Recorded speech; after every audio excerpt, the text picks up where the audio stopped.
We are through to the quarterfinals. Yes, lads, let's go. Top performance, domination across both legs. We made it difficult for ourselves. Obviously, that red card from Kubasi, but we went and done it. 1-0. Went home to Montjuic. Got a 3-1 win. We will talk about the players. We will talk about the collective. We will go through all of that, guys. But before we do, like, comment, leave your thoughts on the game.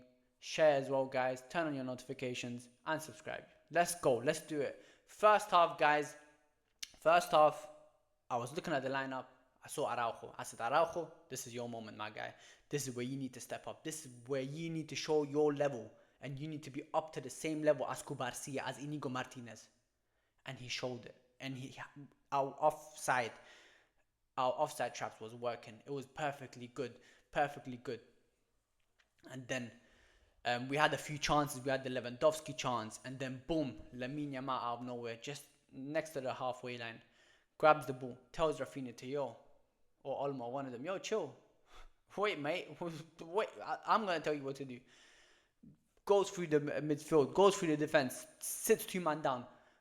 We don't know if it's a cross or shot, but hey, I'll take it. Beautiful. And then Rafinha scores 1-0. 1-0 we go. I'm confident we're in control of the game. Pedri's doing well. De Jong, I'm happy with. Szczesny. The whole team is performing. Lamine Yamal is putting on a show. And then boom, 1-1. I was not nervous. I wasn't like, oh my God, here we go again. We're gonna bottle it, because we've been through all of those things this season, and we've turned it back around. Otamendi scores. Araujo switched off. We move on. Yamal does it again. Yamal says, man them, relax, I'll take care of you. He takes care of them with a beautiful curler, makes it 2-1. We move. We had the good chances. Pedri once again controlling the game. I'm just pulling up the stats of yesterday's game. Because obviously I wasn't able to record it, lads. Sorry. Let me bring it. There we go. Lineup stats.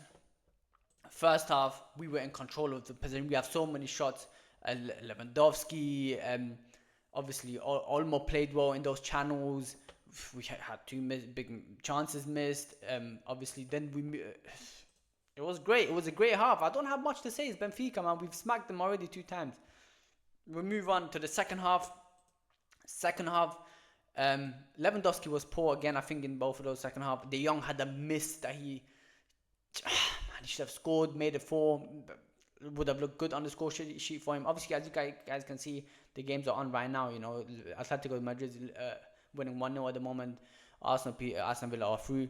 Obviously, yeah. And Benfica didn't look that dangerous. I'll be honest to you guys. When they scored, they had a little bit of momentum, but with that Yamal goal, he killed it. He finished it. And then we go, and then Rafinha scores the third goal, with a Balde run, beautiful run. Balde was superb again. Our whole backline was superb, I'll be honest to you guys.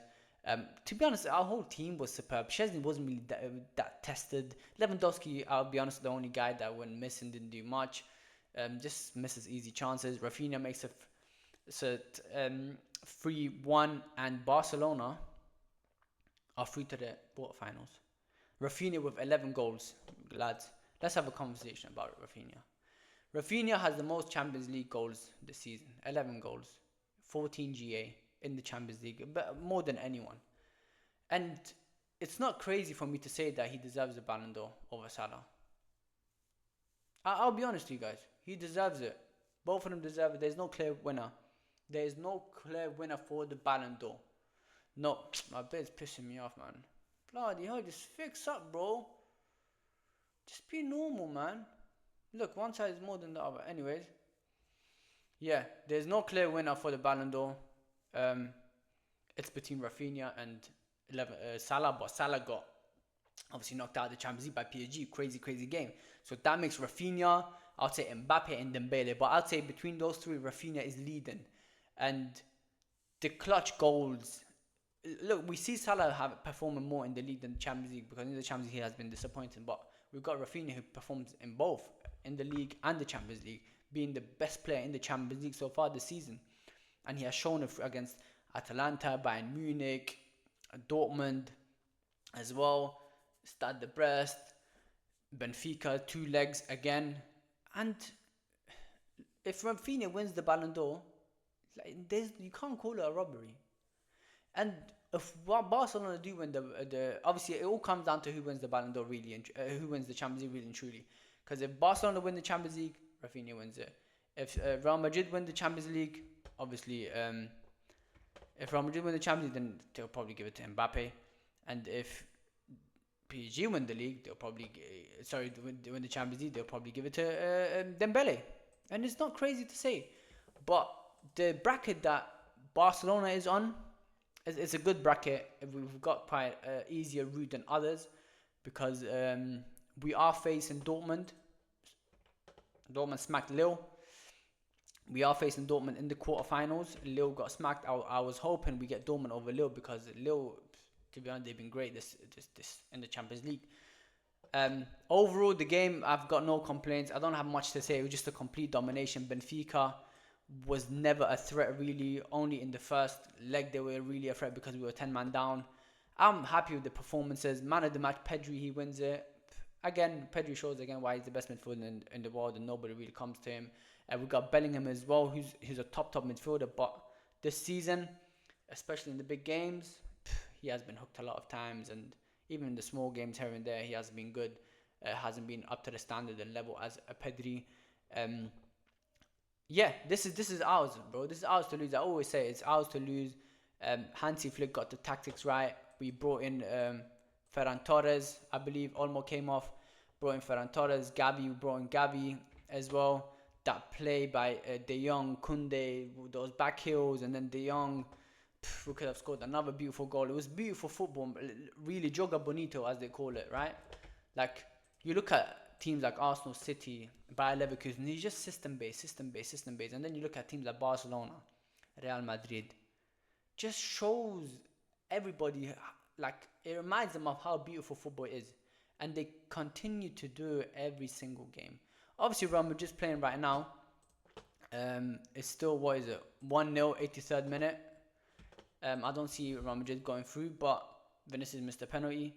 But these are the teams that you want to see in the Champions League. Dembele, Doué, Kvaratskhelia, Barcola. Like, PSG was so beautiful in that game against Liverpool. Like, you want to see more of free-flowing football, interchanges in the attack midfield, technical midfield. You want to see that. And Barcelona showed level, and hopefully we can go on to beat Dortmund. I believe we are the favourites. We have to win, and we have to dominate Dortmund because we've already beaten Dortmund 3-2. I remember the Ferran Torres brace. It's ours to lose at the end of the day. Like I always say, I don't have much to say about the game, man. Like, it speaks for itself. Lamine Yamal masterclass. People say he's the best in the world. To be honest, I do not want to put that tag on him. I don't want to put that tag on Lamine Yamal because it's still early days. You can make a good case for him to being the best player in the world.